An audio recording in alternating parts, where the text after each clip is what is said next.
It is my pleasure to welcome His Excellency Mr. Gotabaya Rajapaksa, President of Sri Lanka. Your Excellency, you have the floor.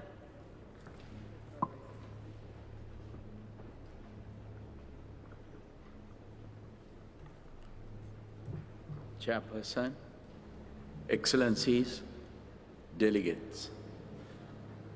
This event takes place at a critical time for humanity.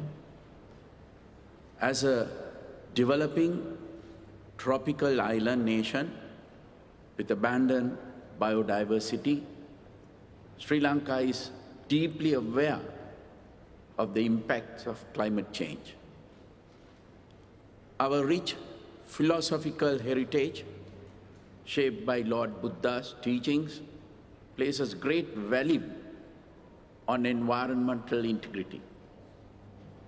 Sustainability is therefore at the heart of our national policy framework.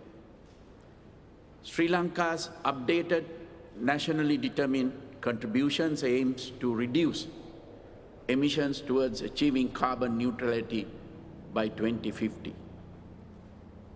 We have prioritized enhancing national forest cover with initiatives underway to increase our carbon sequestration capacity by 7% by 2030.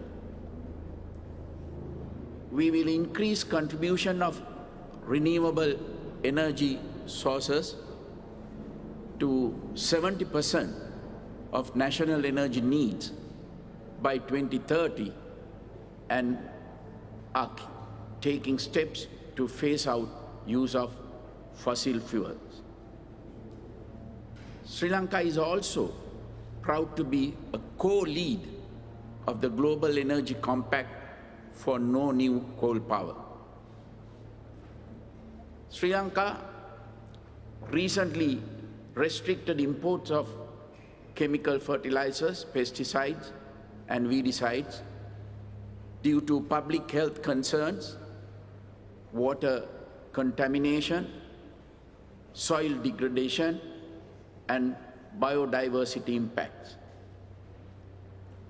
Although opposed by entrenched lobbies, this has created opportunities for innovation and investment into organic agriculture that will be healthier and more sustainable in future.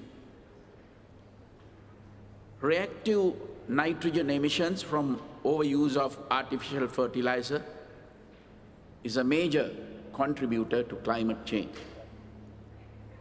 In 2019, Sri Lanka spearheaded the Colombo Declaration on Sustainable Nitrogen Management, which seeks to have nitrogen waste by 2030. We look forward to more countries joining this initiative. Sri Lanka also leads the action group on mangrove ecosystems and livelihoods under the Commonwealth Blue Charter initiative. Sri Lanka welcomes investments, technology transfers, and climate financing for its ambitious sustainability efforts, along with broader development assistance to support recovery from the COVID-19 pandemic.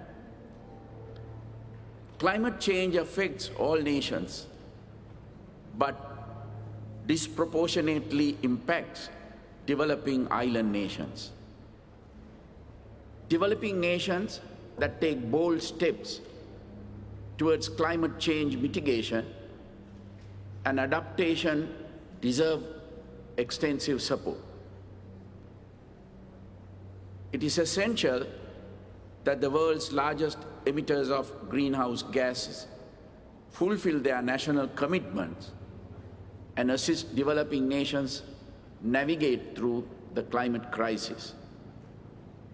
I call upon all nations to work together in a spirit of true cooperation to overcome this crisis and sustain humanity and our planet.